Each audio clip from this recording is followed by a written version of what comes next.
आप में से बहुत सारे लोग अब एसआईपी के बारे में तो जानते हैं कि आप हर महीने इन्वेस्टमेंट करते हो और एक टाइम के बाद 5 साल 10 साल 15 साल 20 साल के बाद आपका एक बहुत बड़ा अमाउंट इकट्ठा हो जाता है।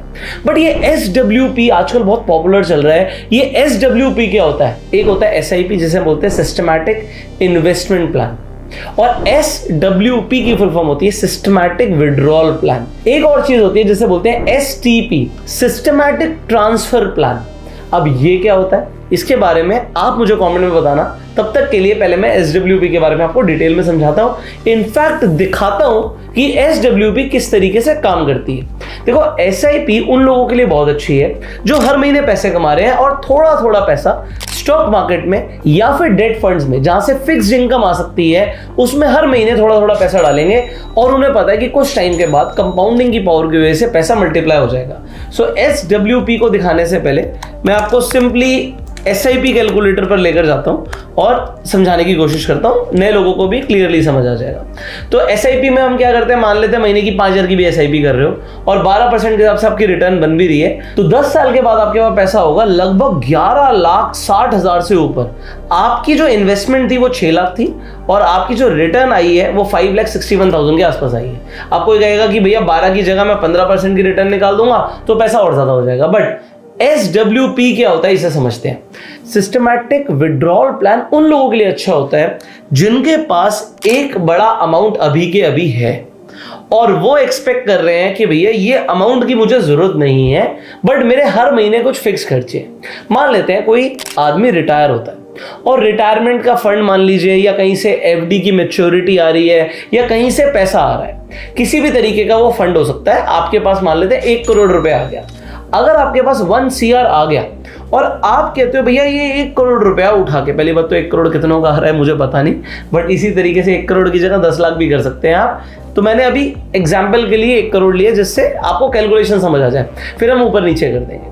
अगर आपके पास कहीं से 1 CR का फंड इकट्ठा हो चुका है, आपके बैंक अकाउंट में पड़ा है, एफडी की मैच्योरिटी आ रही है, भाई कहीं से LIC की पॉलिसी कर रखी थी अब वो मैच्योर हो रही है, या रिटायरमेंट का फंड है, पैसा कहीं से भी आ सकता है, पैसा होता है आपके पास पहले ही हो। बट अब आप कहते हो भैया मैंने तो 1 करोड़ डाल दिया बट मेरे महीने का खर्चा फिक्स है, मेरा लगभग 50,000 रुपए के आसपास का खर्चा होता है, मेरे बिजली का बिल आता है, मेरे कुछ पर्सनल एक्सपेंसेस है, कुछ मेडिसिन के एक्सपेंसेस है, घर का राशन आता है, सब कुछ मिला मिलू के मेरे 50,000 के एक्सपेंस है और 50,000 के एक्सपेंस में मेरी जिंदगी ओके चलती है। अब मुझे उस पैसे का कोई लेना देना नहीं है, वो पैसा बढ़ता रहे और मेरे को 50,000 रुपए हर महीने मिलता रहे। अब आप इसे 50,000 की सैलरी बोलो, 50,000 की मंथली इनकम बोलो, बट आपको 50,000 तो चाहिए। तो अगर आप कोई फंड में, अब वो फंड कौन सा होगा कैसे होगा इसके ऊपर भी हम चर्चा करेंगे। मान लेते हैं आप किसी म्यूचुअल फंड में, मान लेते हैं वो हाइब्रिड प्लान है। हाइब्रिड प्लान क्या होता है जस्ट मैं अभी इसी वीडियो में आपको समझाऊंगा। हाइब्रिड प्लान में या फिर simply equity linked mutual fund में आपने पैसा डाला जहां पे लगभग साल की 12% के आसपास की आपको रिटर्न्स मिलती हैं। अब ये रिटर्न्स कैसे मिलती हैं, कैसे दिखती हैं, इसके ऊपर भी हम इसी वीडियो में चर्चा करेंगे। बट आप उसके बाद अपना टेन्योर सेलेक्ट करते हो। टेन्योर क्यों सेलेक्ट करना होता है? हमें ये देखने के लिए कि भैया अगर मैं 50,000 रुपए हर महीने निकालूंगा अभी और 1 करोड़ रुपए डाल भी दिया तो भाई 10 साल के बाद वो पैसा कितना होगा। तो आप यहाँ पर देख लो 10 साल के बाद लगभग वो 1 करोड़ रुपया, 1 करोड़ नहीं रहेगा 2 करोड़ हो जाएगा और आपको हर महीने 50,000 मिलता भी जा रहा है। अगर आप यहाँ पर ड्यूरेशन बढ़ाते हैं तो अगर 10 साल की जगह मैं 15 साल करूंगा तो ये पैसा 3 करोड़ को क्रॉस कर गया है, और अगर मैं 20 करूंगा तो अब ये 4 करोड़ नहीं होगा, उससे भी ज्यादा हो जाएगा, लगभग 5 करोड़। तो जितना ज्यादा टाइम आप उस पैसे को पड़े रहने दोगे तो पैसा तो बढ़ता चला जाएगा, तो आपका जो इन्वेस्टमेंट है वो लगभग 20 साल में आप देख रहे हो 5 गुना हो गई। तो 5 गुना इन्वेस्टमेंट भी हो गई और जो आपका मंथली खर्चा है वो भी चल रहा है। इसीलिए कई सारे लोग बोलते हैं कि एसडब्ल्यूपी बेटर होता है। बट पॉइंट ये है, एसडब्ल्यूपी उन लोगों के लिए अच्छा होता है जिनके पास एक बड़ा कॉर्पस आज की डेट में है। आपके पास बड़ा पैसा अभी के अभी है। अगर आपके पास पैसा नहीं है तो ये तो फेल हो जाता है। क्यों फेल हो जाता है? अब अगर आप कहोगे जी मेरे पास तो 10 लाख रुपए, अब देखो फेल कैसे होता है। जैसे मैंने 10 लाख किया और आप कहोगे अब मुझे खर्चा तो 50,000 है, अब मैं बोलूँ 5,000 का खर्चा, तो 5,000 में काम होगा नहीं आपका। आप कहोगे 50,000 का खर्चा है, तो अगर आप 50,000 रुपए यहाँ पर 50,000 रुपए विड्रॉ करोगे 10 लाख रुपए डाल के और 12% की रिटर्न आ रही है तो 20 साल में भी कुछ नहीं होगा। जो लोग इंटरनेट पे वीडियो बना रहे हैं ना, पैसा तो बस आता ही चला जाएगा। तो उसके लिए पहले पैसा होना चाहिए, और अगर पैसा नहीं है तो आपका यहाँ पर तो यार माइनस में दिखा रहा है फंड।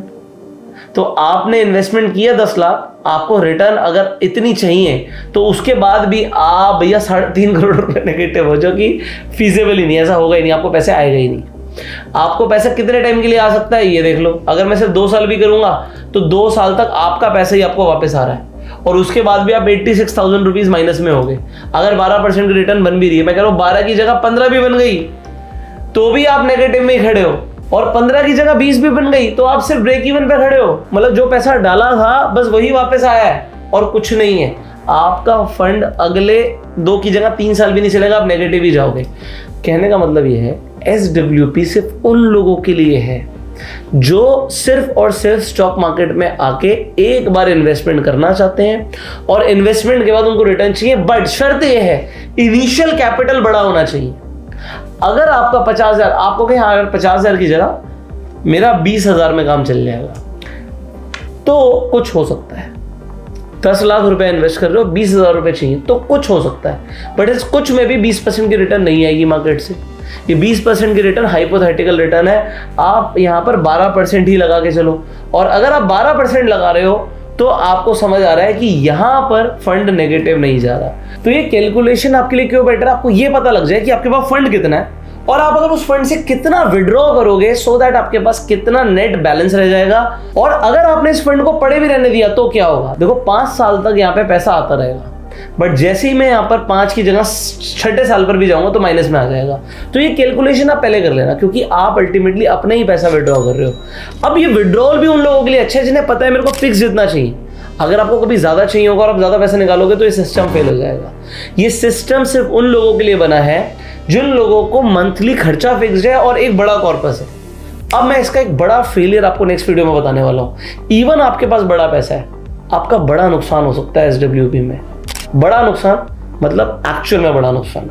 1 करोड़ रुपए डाल भी दिया ना तो ये इंटरनेट पे कोई बताएगा नहीं। आपका 50 लाख का 60 लाख का घाटा भी हो सकता है। आपको कोई इतना बड़ा घाटा तो क्यों डालना इसमें पैसा, तो किसने बोला आपको डालने के लिए, कौन बोल रहा है। और जो लोग बोल रहे हैं डालने के लिए, क्या उन्होंने अपना पैसा डाल रखा है SWP में? एक बार उनसे पूछो जरा कमेंट करके कि भैया आप अपना दिखाएंगे जरा SWP का अपना पोर्टफोलियो, आपने कितना पैसा डाला था।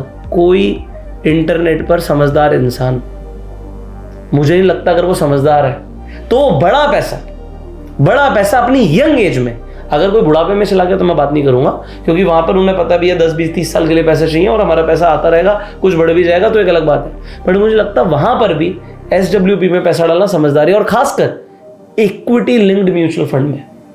अगर आप रिटायरमेंट की एज पर हो तो फिर इक्विटी में इन्वेस्टमेंट आपको 100 माइनस एज रूल से करना चाहिए। अगर किसी की एज 60 हो गई, 65 हो गई, तो 100 में से 60 हटा दो, सिर्फ 40% इक्विटी में इन्वॉल्व होना चाहिए। तो जो मैंने बोला था हाइब्रिड प्लान क्या होता है और कैसे दिखेगा CAGR, आप अपने डीमेट अकाउंट में लॉगिन करो। जैसे आप लॉगिन करते हो इस तरीके की कोई स्क्रीन दिखेगी। आप यहाँ पर मोर पर जाते हो, म्यूचुअल फंड्स आपको दिखते हैं, आपको यहाँ पर सारे म्यूचुअल फंड्स दिख जाएंगे। आप व्यू ऑल कर लो और उनकी जो रिटर्न्स आ रही हैं आपको वो भी दिख जाएंगी। सो आप यहाँ पर सारे फंड सिलेक्ट कर सकते हो, ठीक है। कोई भी फंड्स अगर आपको देखने हैं तो आप देख सकते हो। तो जैसे ही मैं सिलेक्ट ऑल करूंगा, यहाँ पे आपको सारे फंड्स आ गए, इनका CAGR आपको यहाँ पर दिख रहा है।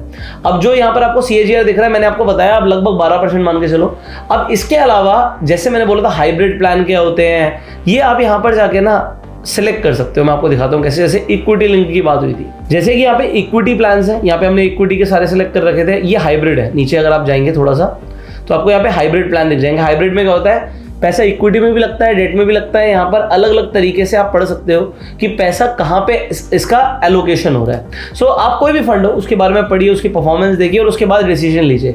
और सिंपली ये, अगर आप हर महीने पैसे कमा रहे हो सो SIP बेटर है। बट SWP में नुकसान क्या हो सकता है वो तो आपको मिलेगा अगली वीडियो में। तो आपको कॉमेंट करके लिखना है वी वॉन्ट नेक्स्ट वीडियो। वो बहुत कमाल की वीडियो होने वाली है, मिस नहीं करनी है। और आई होप आपको SWP डिटेल में समझ आ चुका होगा।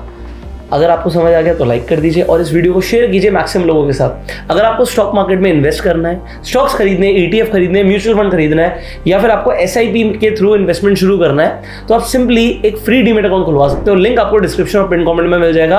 और आप रेफर एंड अर्न करके भी पैसे कमा सकते हो। बहुत सारे लोग एफिलिएट मार्केटिंग से भी पैसे कमा रहे हैं रेफर एंड अर्न के थ्रू। सो आप भी कमा सकते हैं। लिंक डिस्क्रिप्शन पिन कमेंट में। Share this video, subscribe this channel, click on the bell icon. हम आपसे मिलेंगे अगली वीडियो में। तब तक के लिए you go self made and जय हिंद।